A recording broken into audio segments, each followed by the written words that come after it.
चेहरों को पहचानते हैं ना आप? वो चेहरे जिन्होंने हमारे देश में खबरों की प्रस्तुति का आगाज किया, वो चेहरे जिन्होंने सबसे पहले टेलीविजन से हमारा परिचय कराया, वो चेहरे जिन्हें देखने भर के लिए लोग टीवी के सामने बैठा करते थे। 15 राष्ट्रों की शिखर बैठक, वो चेहरे जिनकी लोकप्रियता किसी फिल्मी सितारे से कम नहीं थी। जी हाँ, हम बात कर रहे हैं 70 और 80 के दशक के दूरदर्शन एंकर्स की, जिन्हें टीवी पर देखकर एक पूरी पीढ़ी जवान हुई और ना जाने कितने लोगों ने सबसे पहले टीवी एंकर बनने का सपना संजोया। चाहे सलमा सुल्तान के बालों का वो गुलाब हो, सरला माहेश्वरी की साड़ियां, मंजरी जोशी और मीनू की मिठास भरी बोली या शम्मी नारंग की दमदार आवाज। अधिवेशन में 57 नए विधेयक रखे जाने की आशा है। लोग इनके दीवाने हुआ करते थे और आज हम एक बार फिर उन शख्सियतों को आपके सामने लेकर आ रहे हैं जिन्होंने हम सबको खबरें सुनना और सुनाना सिखाया।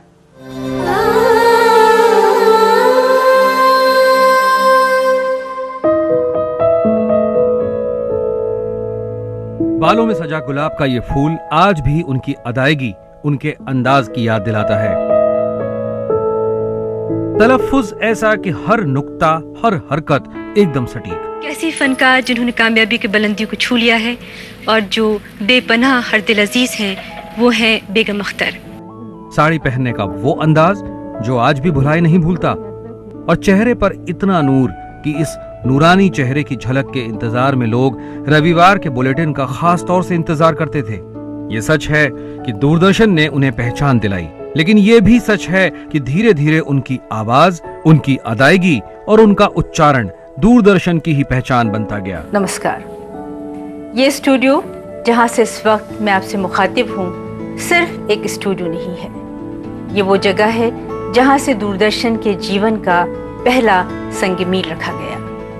यहाँ के खामोश दरो-दीवार में आज भी वो लम्हे महफूज हैं जो दूरदर्शन का इतिहास कहलाते हैं। और करीब 30 साल तक वो खुद जैसे दूरदर्शन का पर्याय बनी रही।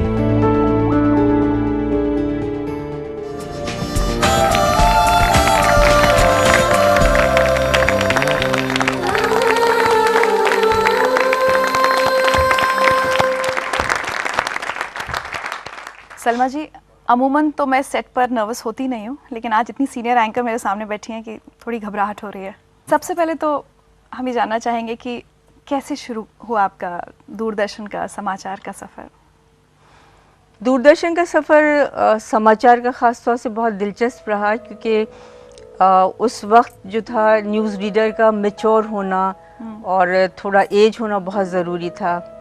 आज की तरह नहीं था कि आपको यंग लोग चाहिए, क्योंकि उनका मानना था कि न्यूज़ के लिए मैच्योरिटी की ज़रूरत है, क्रेडिबिलिटी की ज़रूरत है, जो उम्र के साथ आती है। एक बार ये हुआ कि एक न्यूज़ रीडर थे गोपाल कौल, और वो न्यूज़ नहीं पढ़ना चाहते थे। तो वो अपना एक दिन आए और अपना बाल मुंडवा कर तशरीफ़ ले आए और कहा कि अब आप मुझसे न्यूज़ पढ़वाइए। तो ज़ाहिर क्राइसिस हो गया।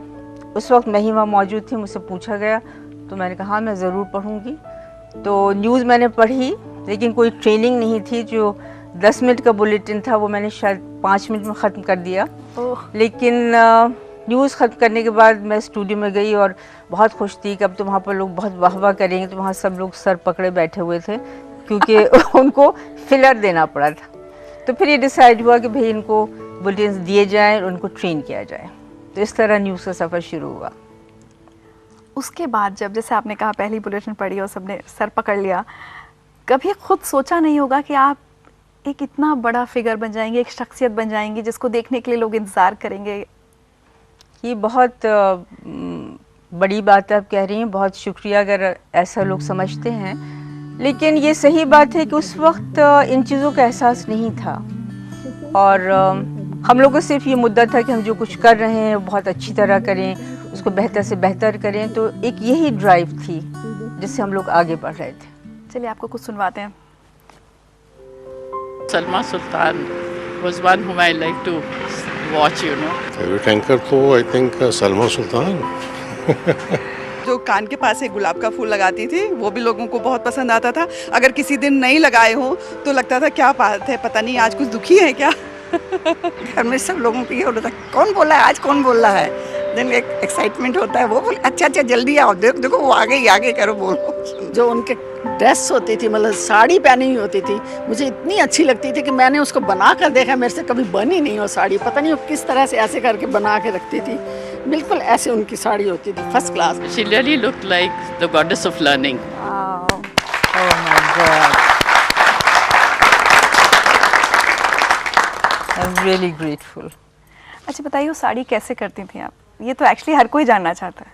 नहीं, वो ये था कि जब वो ब्लैक एंड वाइट से शुरू किया था तो मामला ठीक था, लेकिन जब कलर आया तो हर साड़ी के साथ मैचिंग ब्लाउजेज नहीं थे। सो और अगर आपको 50 साड़ियाँ पहनना और हर रोज़ नया पहनना है तो फिर ब्लाउज, तो मैंने तरीक़ा निकाला कि उसको पहले यहाँ पिन अप किया जाता था, फिर उसके बाद यहाँ किया जाता था और फिर वो वी बनता था। मतलब ब्लाउज को छुपाने के लिए जो वी बनाया गया वो स्टाइल स्टेटमेंट बन गया।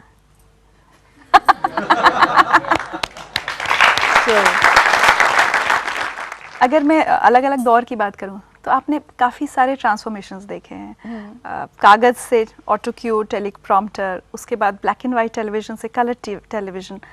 कैसा रहा वो सफ़र और कोई दिलचस्प वाक़ये उस दौरान जब ट्रांजिशंस हो रहे थे? एक बार टेलीप्रॉम्प्टर पे ही बहुत दिलचस्प किस्सा है जो मैं शेयर करना चाहूँगी। न्यूज़ टेलीप्रॉम्प्टर पे जा रही थी और उसमें उसका मतलब ये था कि पुराने ज़माने में औरतों को पर्दे में रखा जाता था, यही मतलब होगा। तो मैं पढ़ रही थी तो उसमें लिखा हुआ था पुराने ज़माने में।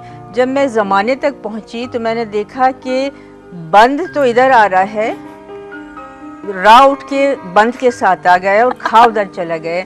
यानी वो इस तरह था कि पुराने ज़माने में औरतों को बंदर खा जाता था। सो मैंने एकदम फ्लैश की तरह आया कि ये बंदर नहीं खा सकता है, बंद रखा जाता था। सो मैंने उसको पढ़ दिया, लेकिन उसके बाद जो हालत हुई तो वो तो सोच सकती हूँ ऋचा तुम कि क्या हुआ होगा। यानी अगर बंदर खा जाता तो फिर मेरा क्या हशर होता। चलिए, तो थोड़ी सी टीवी की बात हो गई, अब आपकी निजी ज़िंदगी की थोड़ी सी बात करते हैं। सुना आप काफ़ी गुस्से वाली हैं?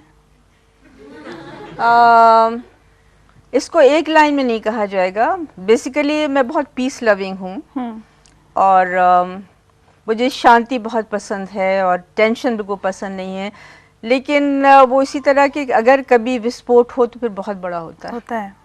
तो सुनवाएं आपको। You got it. जैसे आपको याद होगा एक बार आप स्कूल आए थे मुझे पिक करने के लिए, हमारे पास पुरानी फिएट थी एक जिसके ऐसे गियर होते थे। तो जब आप मुझे पिक करे गए तो एक बस वाले ने आगे से गाड़ी को हल्का सा मार दिया था।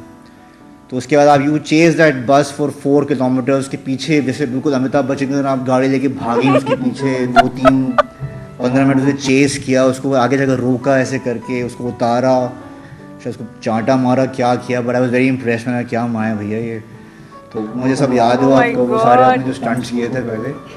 अम्मा पूरी ज़िंदगी मैं कुत्ते नहीं रख पाया क्योंकि आपको पसंद नहीं थे। जब जब मुझे कुत्ते मिले आपने गरीबों को बांट दिए। तो अब एक मैंने रख लिया है, आपको मैं बता दिया है।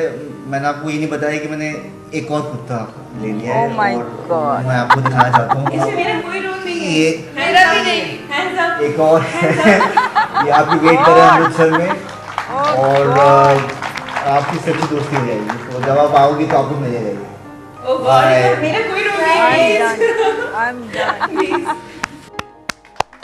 Oh my God, this was very beautiful, but I think इन्होंने तो मेरे बारे में पूरा बता दिया, तो मैं जाऊँ? नहीं।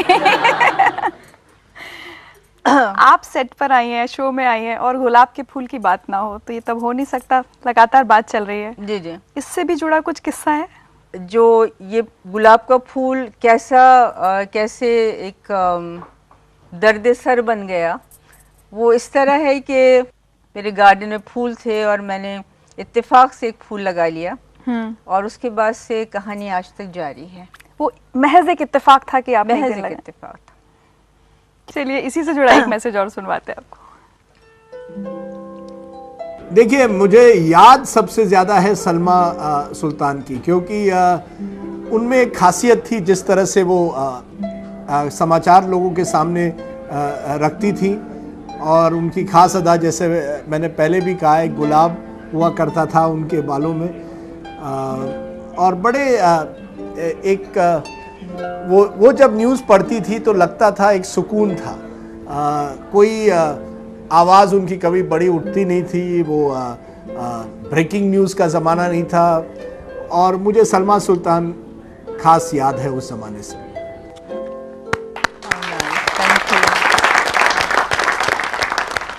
अब देखिए, एक और इंसिडेंट हो गया। मुझसे कहा गया है 2 मिनट रोकेंगे, वो फूल थोड़ा छुप रहा है।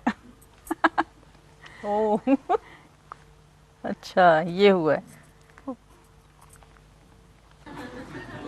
मतलब ये फूल से मेरा बहुत ज़बरदस्त कंपटीशन हो गया। बहुत ज़्यादा। जी जी। जब भी हम कहीं आपका नाम लेते हैं तो बाहर लोग जानना चाहते हैं कि अब कहाँ है सलमा जी, क्या कर रही हैं।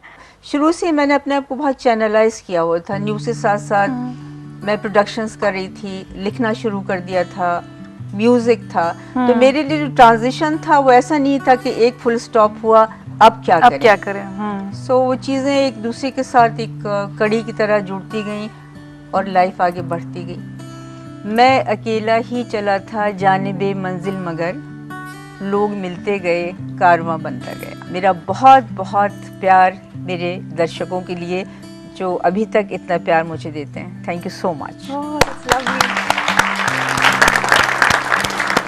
एक छोटा सा तोहफा है जिंदगी लाइव की तरफ से आपके लिए।